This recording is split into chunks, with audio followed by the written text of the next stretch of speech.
अस्सलामुअलैकुम, मेरा नाम जाबिर है। आज मैं आपको बताऊंगा कि हमारे जो स्प्लिट यूनिट होता है उसके इनडोर से आउटडोर के दरमियान में हमने जो वायर्स डाली होती हैं, जो इलेक्ट्रिकल वायर्स होती हैं उसकी पाइपिंग के साथ गई होती है, वो अगर आपकी डैमेज हो जाएं, वो अगर आपकी वायर कुछ डैमेज हो जाएं और उसके बाद एक्स्ट्रा वायर भी उसमें मौजूद ना हो और आउटडोर तक कोई और तरीका भी ना हो नई वायर पहुंचाने का, तो आप इसका सोल्यूशन किस तरह करेंगे ताकि आपका यूनिट अच्छी तरह चल सके। वो वायर डैमेज होने की कई वजह हो सकती हैं। तो इसमें आपको जैसे पता है कि ज़्यादातर जो हमारे एसी होते हैं 1 टन 2 टन 2.5 टन एसी, इनमें ज़्यादातर जो एसी है इनमें 2 वायर चाहिए होती हैं इलेक्ट्रिकल इनडोर से आउटडोर तक उस एसी को चलाने के लिए, और कुछ एसी में हमें 3 वायर चाहिए होती हैं। लेकिन इसके अलावा भी कुछ एसी होते हैं जिनमें 4 वायर्स चाहिए होती हैं, किसी में 5 वायर चाहिए होती हैं, किसी में कुछ 3 फेज यूनिट होते हैं जिनमें आपकी मेन पावर जो होती है वो बाहर आउटडोर में देनी पड़ती है। लेकिन आज और ज़्यादातर जो हमारे एसी होते हैं, और आज मैं जिस बारे में बात करूंगा वो है कि हमारे जो छोटे एसी हैं जिनमें 2 वायर चाहिए होती हैं या 3 वायर चाहिए होती हैं, वो वायर्स अगर डैमेज हो जाए और एक्स्ट्रा वायर भी वहां पे ना हो तो उस यूनिट को हम किस तरह बआसानी चला सकेंगे। तो ये टॉपिक अगर आप पूरा देखेंगे तो आपको सिर्फ इस हद तक नहीं, आपको इससे और ज़्यादा बहुत नए नए आइडिया आएंगे अपनी ट्रबल शूटिंग करने के और अपने एसी को चलाने के। अच्छा, तो ये देखें, सबसे पहले मैं आपको बताता हूं कि अगर आपके पास ऐसा यूनिट है, ये आपका इंडोर है या आपका आउटडोर है, ये ऐसा यूनिट है जिसमें 2 वायर की जरूरत होती है इस एसी को चलने के लिए।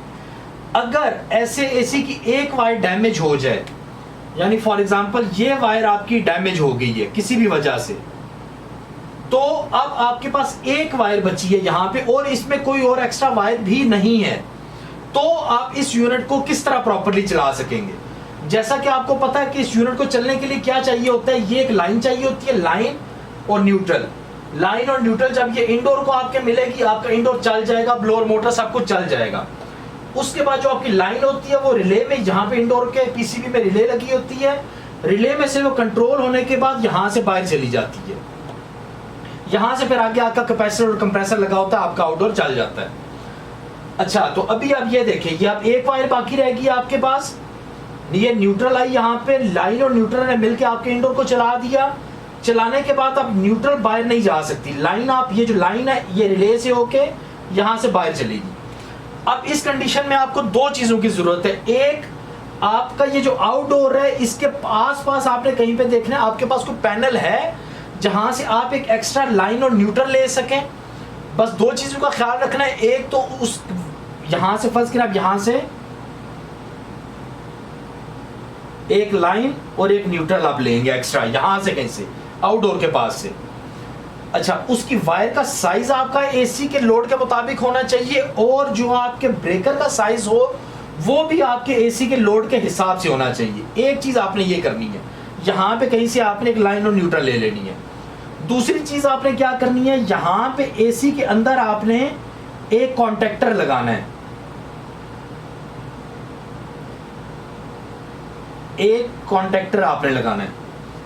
अच्छा, अभी आप क्या करेंगे, ये जो आपकी न्यूट्रल है ये आप यहां पे डायरेक्ट कॉन्टेक्टर में दे देंगे, अपनी लाइन जो है ये डायरेक्ट आप यहां पे इस पॉइंट पे दे देंगे कॉन्टेक्टर के।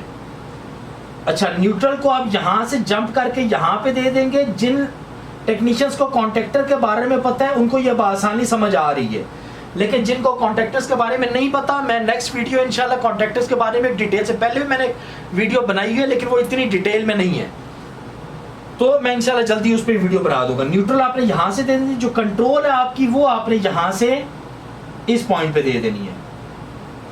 अच्छा, अब होगा क्या कि जब लाइन और न्यूट्रल इसको मिलेगी आपका इंडोर चल जाएगा, लाइन आपकी रिले में आएगी, कंट्रोल होने के बाद ये यहां पे आ जाएगी। ये वाला ब्रेकर आपका ऑन है, लाइन इसको मिल रही है, न्यूट्रल इसको मिल रही है। जब यहां से इसको पावर मिलेगी और ये इसकी कॉइल को एनर्जाइज करेगा, कॉन्टेक्टर प्रेस हो जाएगा, यहां पे आपका पावर आ जाएगी। जब आप यहां पे चेक करेंगे आपकी लाइन और न्यूट्रल आ जाएगी। आगे इसका कनेक्शन सेम वही है, एक वायर आपने यहां पे दे दी, एक वायर इसके कॉमन पे आ गई, इसकी दूसरी वायर ये यहां पे इसका स्टार्टिंग पे आ गई, इसकी जो रनिंग की वायर है ये इसके यहाँ पे कॉमन पे आ गई। तो ये कनेक्शन तो आपको मुझे उम्मीद है कि पता है। तो इस तरह भी एक कॉन्टेक्टर एक्स्ट्रा लगाने से और पावर सप्लाई बाहर से वहां से कहीं से ले लेने से आपका ये मसला पूरा हल हो जाएगा। और अब आपका यूनिट जिस तरह एक नॉर्मल हालत में 2 वायर्स के साथ आपका यूनिट चलता था, अभी यहाँ पे एक वायर इंडोर से आउटडोर तक जा रही है, लेकिन इस हालत में भी आपका जो यूनिट है वो प्रॉपरली आम हालत में चलेगा। तो अभी मैं आपको दूसरा तरीका बताता हूं जिसमें अगर आपकी 3 वायर्स इंडोर से आउटडोर में गई हो और आपकी एक वायर डैमेज हो जाए तो आप क्या करेंगे। अच्छा, तो अभी आपकी दूसरी सिचुएशन ये है कि आपका एक एसी है जिसको 3 वायर्स चाहिए होती हैं वायर इंडोर से आउटडोर में जाने के लिए, 1 2 3 वायर एसी है और उसकी एक वायर डैमेज हो गई है। फॉर एग्जांपल ये वायर आपकी डैमेज हो गई है।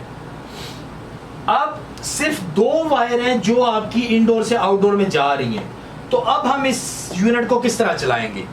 एक बात जिसका आपको पता होना चाहिए कि जिस भी एसी में 3 वायर्स इंडोर से आउटडोर में जा रही होती हैं उसमें बाहर कॉन्टेक्टर लाजमी लगा होता है।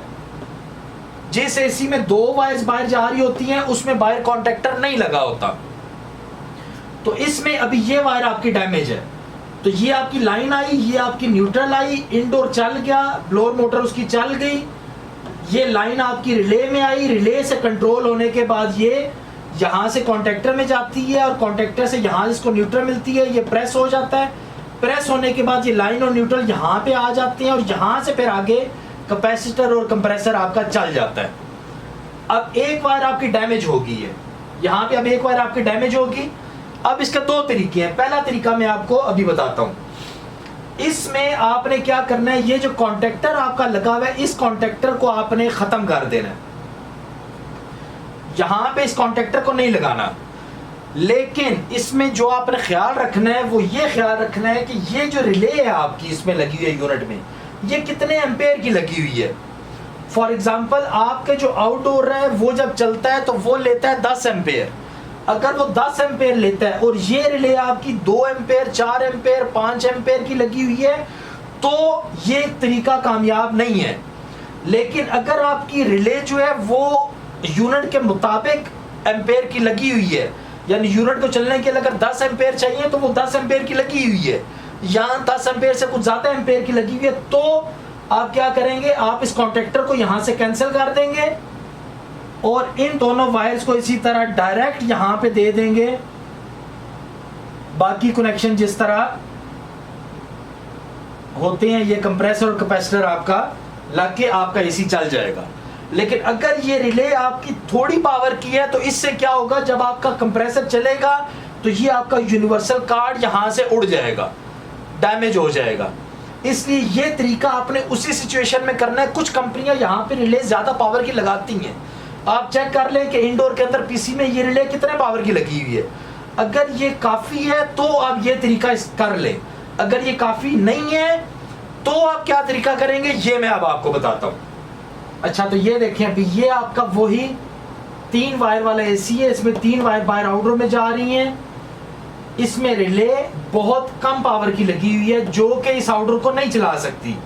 अब इस सिचुएशन में हम क्या करेंगे, इसमें ये आपकी वायर डैमेज हो गई है, इसका कॉन्टेक्टर वायर लगा हुआ है। अब इसको हम क्या करेंगे, ये देखें, इसका ये लाइन ली, यहाँ पे मैं ये इंडोर को बड़ा बना रहा हूँ क्योंकि यहाँ पे कुछ चीजें मैंने लगानी है, तो इसलिए आपको समझाने के लिए बड़ा बनाया। ये आपका इंडोर है, ये आपका आउटडोर है। इसमें ये लाइन और न्यूट्रल इसको मिलेगी इंडोर को चलाने के लिए, आपका इंडोर चल जाएगा।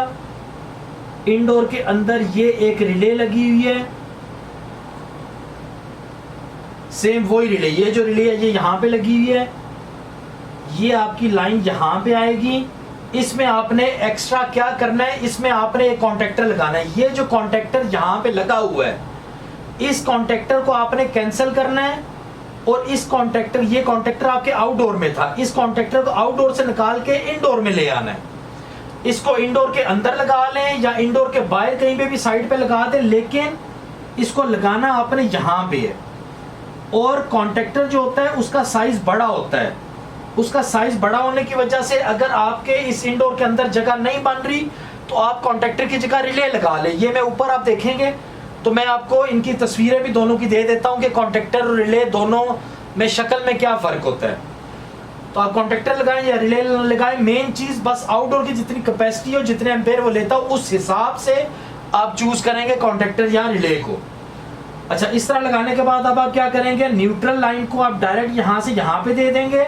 इंडोर आपका चल रहा है, इंडोर को सप्लाई मिल रही है, लाइन जो है इसको आप यहां से यहां पे दे देंगे। और जो रिले की वायर है, जो पहले ये रिले की आपकी यहां से डायरेक्ट बाहर जाके कॉन्टेक्टर को चलाती थी, इस वायर को आप यहां से यहां पे दे देंगे इसके कॉन्टेक्टर में या रिले की कॉइल में, और न्यूट्रल आप यहां पे दे देंगे। तो अब आपके पास ये दो वायर आ गई। ये दो वायर इसी तरह आपकी वायर चली जाएंगी, यानी यहां पे आपकी एक वायर डैमेज हो गई थी, तो अब दो वायरों से ही आपका एसी पूरा प्रॉपरली काम करेगा। आगे फिर उसी तरह ये जो नॉर्मल कनेक्शन है आपके, उनको आप, सॉरी ये थोड़ा सा मेरे से इस तरह हो रहा है गलत, यानी रश की वजह से, लेकिन ये कनेक्शन इस तरह आपका अब यूनिट चल जाएगा। तो आपके एक वायर डैमेज होने से अगर आपकी कॉइल की पावर कम है तो आप इस तरह ये तरीका करते हुए आप यूनिट को बिल्कुल नॉर्मल तरीके से चला सकेंगे। अब बस एक तरीका और बाकी रह गया है, वो ये है कि अगर आपका 3 वायर वाला यूनिट है और इसकी 2 वायर डैमेज हो गई हो, 2 वायर डैमेज हो गई है, तो आप क्या करेंगे। अच्छा, तो ये अब लास्ट में 3 वायर वाला जो एसी होता है जिसमें 3 वायर जरूरत होती है, इसकी अगर 2 वायर डैमेज हो जाए, इसकी ये भी एक वायर डैमेज होगी, इसकी ये भी एक वायर डैमेज होगी, 2 वायर डैमेज होगी, बाकी एक वायर आपके पास बची है, तो आप इस यूनिट को किस तरह चलाएंगे। अच्छा, इसके लिए ये वही तरीका है जो सबसे पहले मैंने आपको बताया कि अगर 2 वायर वाला एसी और उसकी एक वायर डैमेज हो जाए, बाकी एक वायर रह जाए, तो उसको किस तरह चलाया जाएगा। सेम वही, अब इसकी एक वायर बाकी रह गई है, इसको भी आप यहाँ पे कहीं से भी लाइन और न्यूट्रल ले लें, आउटडोर के पास से, आउटडोर के एरिया में कहीं से लाइन और न्यूट्रल ले लें, न्यूट्रल को यहाँ पे कॉन्टेक्टर पे दे दें, लाइन को यहाँ पे दे दें, इस न्यूट्रल को जंप करके यहाँ पे दे दें, और ये जो अंदर लाइन यहाँ पे रिले के अंदर, इंडोर के पीसीबी के अंदर रिले में से कंट्रोल होने के बाद ये वायर आती है, इसको यहाँ पे कॉइल पे दे दें, और ये आपकी 2 वायर आगे बच गई। सेम फिर उसी तरह नॉर्मल जो कनेक्शन है इनको उसी तरह कर दें। तो ये अगर आपकी 2 वायर डैमेज हो जाए तो इस तरीके से आप एसी को बआसानी चला सकेंगे। तो इस तरह आज के लिए इतना ही काफ़ी है। दुआओं में याद रखिएगा। अल्लाह हाफिज़।